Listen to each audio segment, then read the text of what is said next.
So, hello. Hi, Augustin, Amy. And, how's it going? Good.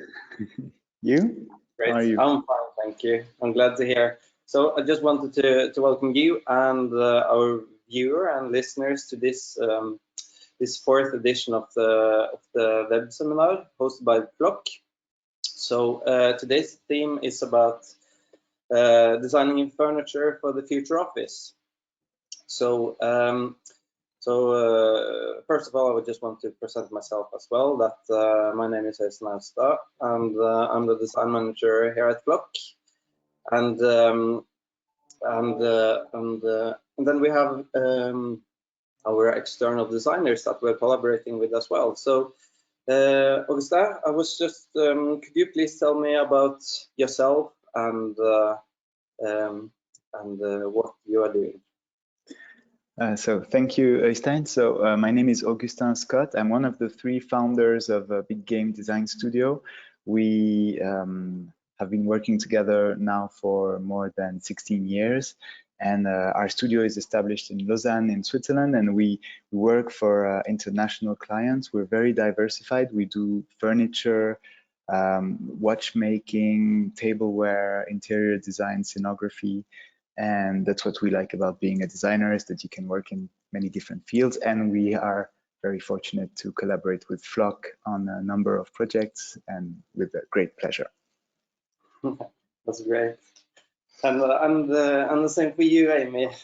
Yeah, so my name is Amy Hunting. I'm one half of Hunting Narud. We are a design studio based in London. We are originally both from Norway, but we have a studio here in London, which we share with a number of other designers. We're part of the collective called OK Studio. We've been, Oscar and I have been working together for, I think, 8 years, and we work on a wide range of projects as well, from products, furniture, small scale to more spatial installations, interiors. So yeah, kind of same as Big Game. We really enjoy the diversity and yeah, taking on very different projects. Yeah, well, that's great. And also we all kind of enjoy working with Flock, which we're developing a project with as well. That's great, because I was just so just to get the clearance of that one as well. So we have been working together with you guys for the last 4 years, and it's been one of our project that we are developing for the Haag brand called Haag Essence. It's a share that's going to be launched, I hope, very soon. Maybe not this year, but next year. But and it's a share for the co-working for the co-working area and segment and office and so on. And Amy and with Hunting Narud, we also worked with the fair design for the Stockholm Furniture Fair last year, called DNA. So that's also a collaboration we had, and it was for us it was a huge success, and it's one of the stands we have got like the most publicity for. So that was really cool, and the same for you, August, at Big Game. We also been working with you also. Both working for the Haag project, but we also work together on Skireplex, and there's some upcoming project there as well, and so that's going to be really exciting as well. So yeah, it's a continuous collaboration that we are doing all together. So, but I was also wondering, from your point of view and working as designers, so how is the situation in London, Amy? You said that you are part also of kind of a design community, or So how is it? Yeah, so the UK has been affected quite hard. It responded quite late to the coronavirus, so it's been a long time of lockdown. We're kind of easing out of it now, but still, I mean, most shops, restaurants, everything is closed. Some schools are starting to open, but for the main part, people are still working from home, and lots of projects have, disappeared and put on hold. In our design collective, there's it's really mixed because so many have international clients, so there's a lot of projects just put on hold, so there's lots of designers that have nothing to do at the moment, basically. We're lucky to have quite a lot of work on, so we're trying to juggle that with 2 small kids at home, but yeah, it's definitely been a challenging time. Yeah. Yeah. And Augusta, how is it in Lausanne? You also have the Ecole School at the Yeah. For us, the coronavirus wave reached us before the UK. We're lucky here because the authorities reacted very fast, and so the results are quite good. And the situation now has come back almost to normal. It's very hard to see when you walk in the city to see any difference at all with the situation before. As you said, we all teach at ECAL, the University of Art and Design in Lausanne, and this also, the lectures with the students have started again. There had to be amendments, so for instance, diploma students will have to pass their diploma in September instead of June, because it was really hard for them to work during the lockdown, especially if you're a product design student and you have to make mock-ups by yourself in your small apartment. So that type of stuff. But I mean, judging from the general situation, it seems that things are back to normal almost. Yeah, nice. I'm glad to hear. So I also forgot to tell to those who are watching or listening that there is also a room for asking questions to our external designers during this session, and we will see if we can look into it a bit like later on, because we have prepared some questions for you guys as well that I thought we're just going to start. So like the main topics. So how do you look upon how this change in people working habits, change the type of furniture people would need in the workplace? August, I will start with you. Yeah, well, I mean, the situation in the workplace, I mean, it's very hard to judge right now for after the lockdown situation, but what was happening before was that all the clients we had were asking for more flexibility, meaning that even big organizations like the Olympic Committee or very big companies are moving more and more to a clean desk type of situation where people don't have their own assigned desk that they always keep. One of the reasons for that is that then it gives a more clean layout in the offices, and also the companies can sort of save on the workplace, because actually each working place has quite a big cost here in Switzerland, so they can sort of have a better work environment if not all the workers have a workplace at all times. Maybe a lot of them are working out of the office, they're traveling, they're doing things outside, and so this trend was already going on very strong before the coronavirus, and definitely the latest evolution will have an influence because the flexibility will have to be augmented. We see also that we have a lot of international organizations here in Switzerland, and these organizations had to, get organized to carry on working while people were not allowed to travel anymore. So that's definitely a big change of a shift in the situation. One of the implications for furniture particularly is that we see that most of these companies are moving away from the system where there's one chair for a specific person, and that the chairs should be easy to set up for a different person quite easily, without instruction, without spending too much time, sort of plug and play situation. And that's definitely a major change. And I guess we're going to see more and more of that going on with people coming back to normal and coming back to the office. And then one thing that's important to mention as well, that we hear a lot, especially working with the airline industry, is that hygiene is really crucial. And so as designers, we often get the point where we are trying to hide any kind of dirt with a material that's sort of forgiving.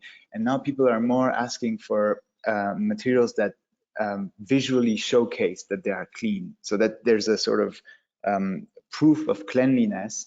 And this is also quite a change. You know, people expect to be the furniture to be cleaned or to be able to clean it themselves, but you know, they want sort of their approach to with the things they touch at the office has changed a bit.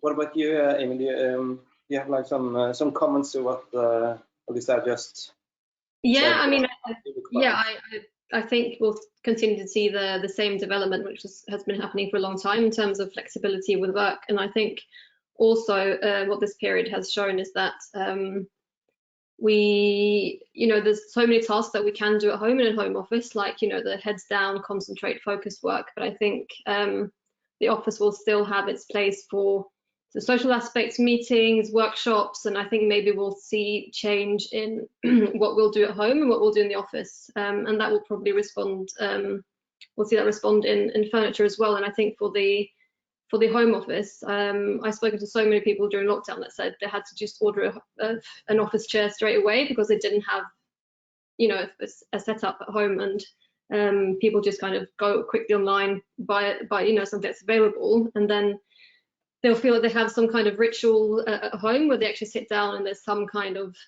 environment for them. And I think that will also probably continue to develop, that we'll see this kind of crossover a lot more, and people will, you know, go into the office, but when they're at home, I think they want to feel like they've set up, you know, a ritual, and they've dedicated some time and space for their work. And I think that an office chair will be probably one of the first things that people will want for that. Yeah, so so they invest more in the everything from the ergonomics to the just to sit better when yeah. Absolutely. And I think also, I mean, in terms of an office chair at home, I mean, there's if you're lucky to have a dedicated room for an office, that's great. But I think most people will have to be flexible and use, you know, a spare bedroom, which is a guest room and an office, or they'll have to work from their living room. So an office chair really needs to be kind of blend in and be flexible, so it doesn't have to be 100% an office chair, but it can also, you know, be an extra chair at the dining table or something like that. So yeah, I think we'll see that in materials and the shapes of office furniture as well. Yeah, interesting. And also, I remember you, Augusta, also was saying about like that the borders, or like there is officey at home or home at officey, if I understood you correctly, when we were just like discussing some a week ago and so on. So, but yeah, it's very interesting how things are blending in, like and so on. Yeah. Yeah, we're definitely seeing a shift, and I mean, nowadays a lot of people, when they create a new office, they want to make it feel very homely, very sort of not too formal, and so the office is becoming more like the home. And well, we see here also a lot of people that have you know, tried out home working and that actually liked it. So maybe not every day, but a few days of the week when you can organize your week and do like exactly like Amy said, you know, the time when you want to focus and you want to sort of have these quiet moments where you can get things done in a certain way, then maybe it's okay to work at home for these days. And we hear also a lot of people around us that are being offered spontaneously by companies to work from home 2 days a week. And also, which is something which is new, it's also for very high profile positions, not only for, you know, people responsible for sales or whatever, but for people who are actively engaged in the management. And that's also meaning that there's a different way of thinking about it. Like, companies are starting to implement also a small budget to help the people get equipped at home, which is fairly new, and I never heard of that before. And then this raises the question, you know, how it's obviously the first thing which is really important when you work from home is where you're going to sit all day, because it's probably not okay to take your sort of basic chair. And then, just like Amy said, you're going to buy an office chair, but can you put it next to the dinner table, and, you know, will it not look too weird? So it's a little bit like full circle, because then you have office furniture that has to look also more homely, because they're actually going to be put into homes. Should they be made out of wood? Should they have a sort of more warm material? That's definitely a trend that we're going to see. Yeah, is very interesting to see how this will develop further. So I thought we're gonna just jump into the next question.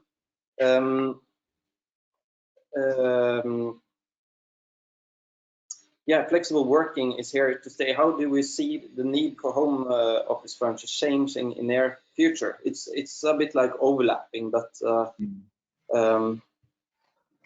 is there any like kind of, yeah, if you're kind of looking into the future by the servants that you have done and so on, is there anything that you particularly think about?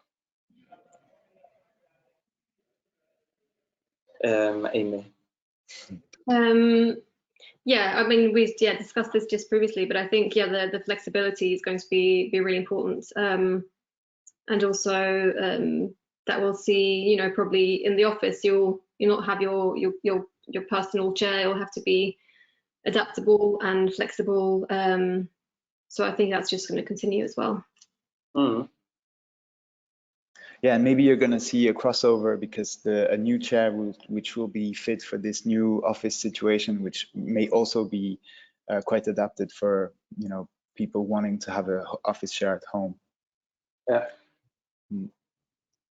I think I've just been thinking a bit myself as well, and I see that it's going to be interesting to see how kind of the architecture of a chair is going to change. If you can add on like, yeah, how can you kind of specify the chair for the different? So it's kind of the same kind of, yeah, the base or the same kind of construction, but you can add on and then you can change different environments. But that's of course that's going to be up to you guys to see how the future is going to be. But it's going to be very exciting.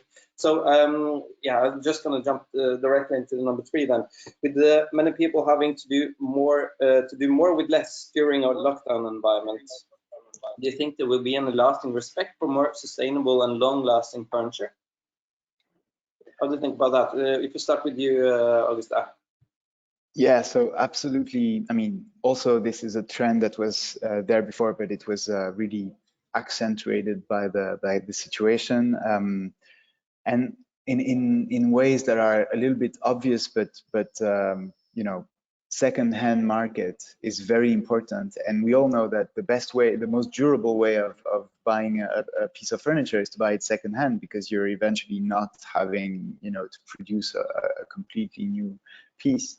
And so what that leads to is the fact that furniture will have to be more repairable, some parts will have to be more durable, and also be able to service it or customize certain pieces, exactly like you said, Øystein. Is like all of a sudden I have this old office chair and I just want to change one detail to make it fit for the new situation. So how can that be? Does the company provide a service, or is it possible to find the information online?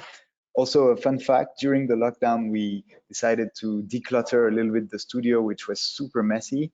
So we put a lot of things on sale on the Facebook marketplace, and like the hottest item was office chairs.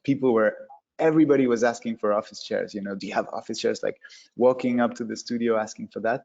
So it shows that there is this whole gray market of people wanting to buy office chairs, even if they're used, that there's definitely something to do here. Yeah. Amy, do you have any comments as well?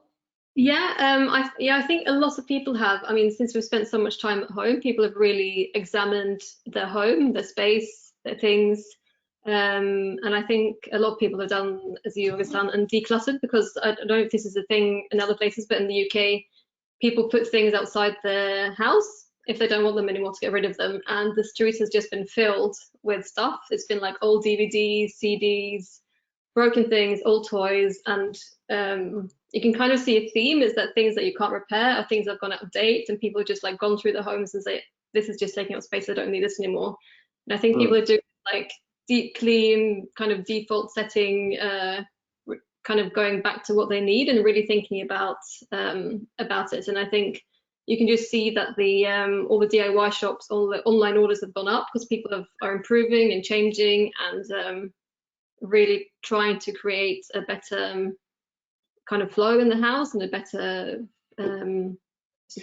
layout and a better home really.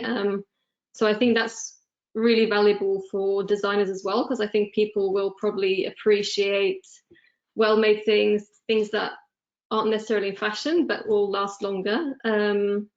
So I think this has been a good time for everyone to really kind of examine what they have. Yeah, absolutely. And it's just by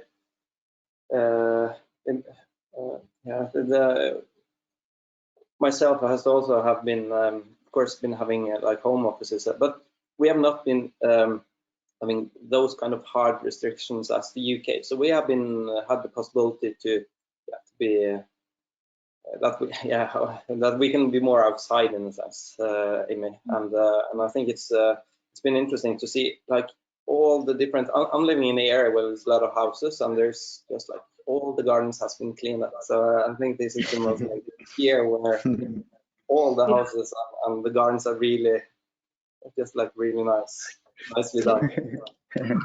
So I just thought about also when it comes to the future of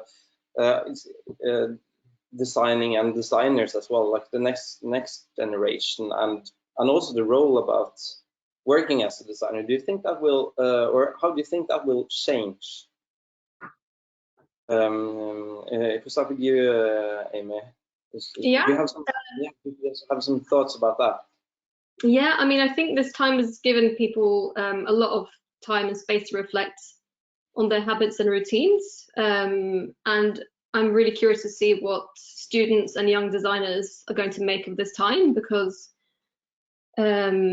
they might not, have a huge amount of experience, and I think this is kind of giving them some really crucial time for reflection, and maybe it will change the course a little bit of what they were thinking they wanted to work on and what they think is important. And I think people maybe and designers will have less time for the non-important stuff and stuff that doesn't really mean anything, and things that are pretty just for the sake of being pretty. And I think people are really going to hold designers and companies responsible for their actions and really examine every stage of the process to make sure that everything is fair and responsible. And I think also we'll see a lot of designers probably responding to more emotional needs as well as just kind of physical elements. But I think it's a really interesting time for young designers and students, and I think they're missing out on so much with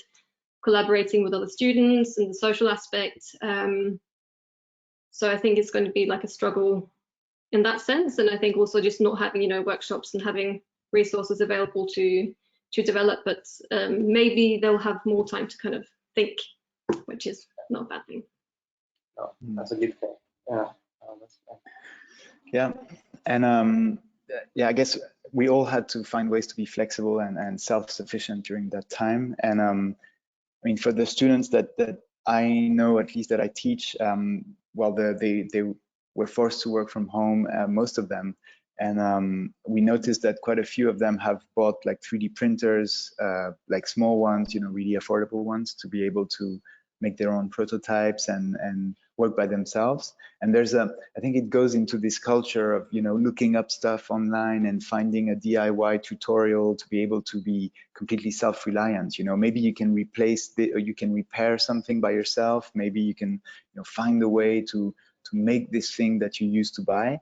And so that's why I think in the future, people will be more expecting that they can customize product themselves, and design students certainly they expect to be much more hands-on and much more instead of going to a preset solution, maybe creating the solution themselves.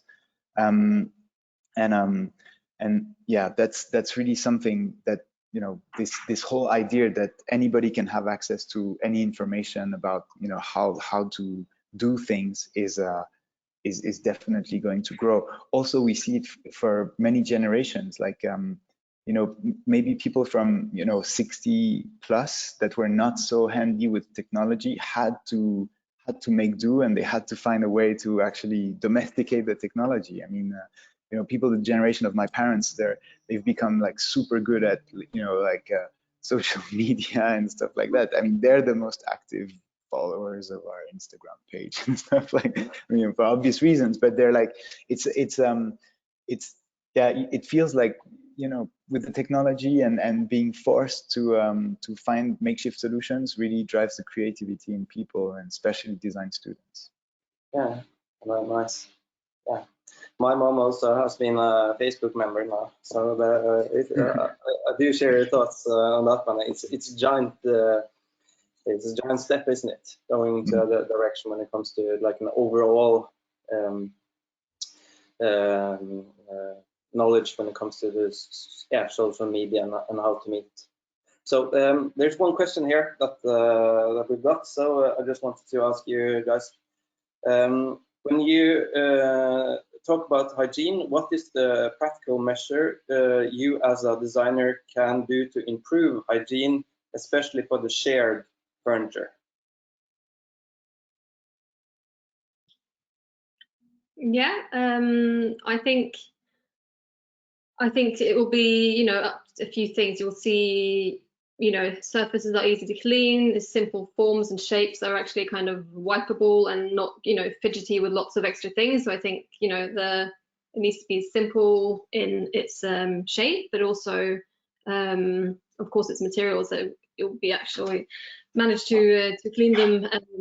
So I think it will really depend on also the functions. Maybe you'll have to take some functions away. Maybe it won't be so advanced, but also, you know, it has to be kind of good enough and nothing too extreme, and maybe that will be, you know, kind of continuous of the of that kind of easy to clean object. Yeah, and there's I mean, for Giroflex, for instance, there is a complete range that is dedicated to labs and industrial setting that's made to be cleaned. But it's more like this is the extreme situation. And in between, there's this whole area where it's also linked with the fabrics manufacturer. You know, the new fabrics that will be provided definitely will have to tackle this issue of cleaning, which people will not, you know, they won't assume anymore that it's okay, it's clean, you know, just because it's a chair in the office.